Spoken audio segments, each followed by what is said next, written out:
L'Église catholique fait mémoire de saint Lazare, de saint Polycarpe, de saint Alexandre la Sémette. Saint Lazare. Un beau vieux nom qui signifie, dans la Bible, Dieu a porté secours. Il y a eu plusieurs saints qui ont illustré ce nom.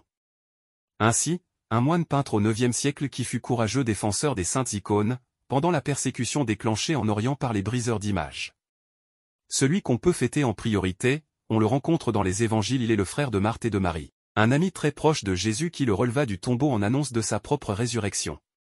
La légende s'en est emparée, le faisant voyager, après la Pentecôte, de Palestine en Provence, avec ses 2 sœurs. Ils auraient pris part à la fondation des premières communautés chrétiennes en Notre-Gaule. Saint Polycarpe, Polycarpe signifie en grec poly au nombreux, abondant, carpo aux fruits. Bien attesté par l'histoire et le lien de Saint Polycarpe avec l'origine du christianisme en notre pays.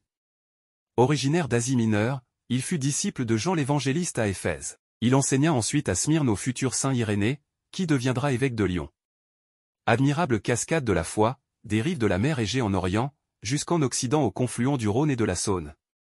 Au début du IIe siècle, Polycarpe était donc évêque de Smyrne, aujourd'hui Izmir, grand port de l'ouest de la Turquie. Dénoncé aux autorités romaines, le vieil évêque est d'abord traité avec égard.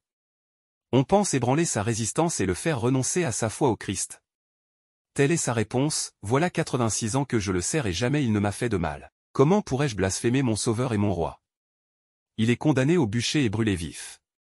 Polycarpe priait, Dieu créateur, je te bénis. Tu m'as jugé digne d'être compté au nombre de tes martyrs et de prendre part au calice de ton Christ, pour ressusciter à la vie éternelle de l'âme et du corps, dans l'immortalité de l'Esprit Saint. C'était dans le théâtre romain de Smyrne, le 23 février 155.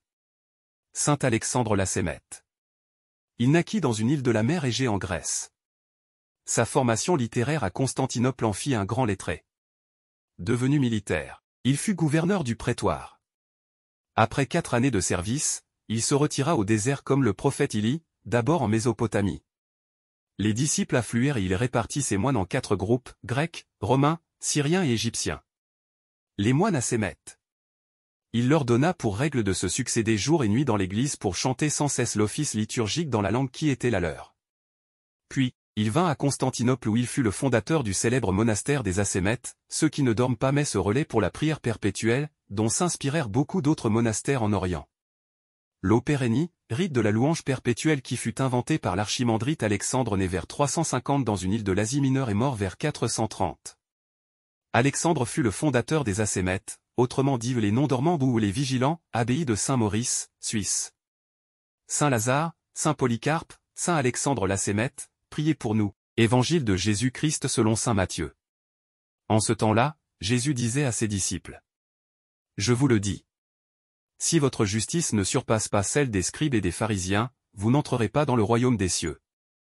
Vous avez appris qu'il a été dit aux anciens.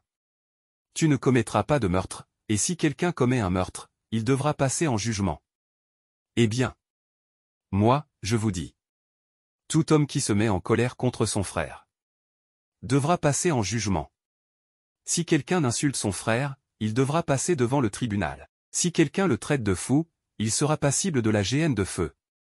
Donc, lorsque tu vas présenter ton offrande à l'autel, si, là, tu te souviens que ton frère a quelque chose contre toi, laisse ton offrande, là, devant l'autel, va d'abord te réconcilier avec ton frère, et ensuite viens présenter ton offrande. Mets-toi vite d'accord avec ton adversaire. Pendant que tu es en chemin avec lui, pour éviter que ton adversaire ne te livre au juge, le juge aux gardes, et qu'on ne te jette en prison.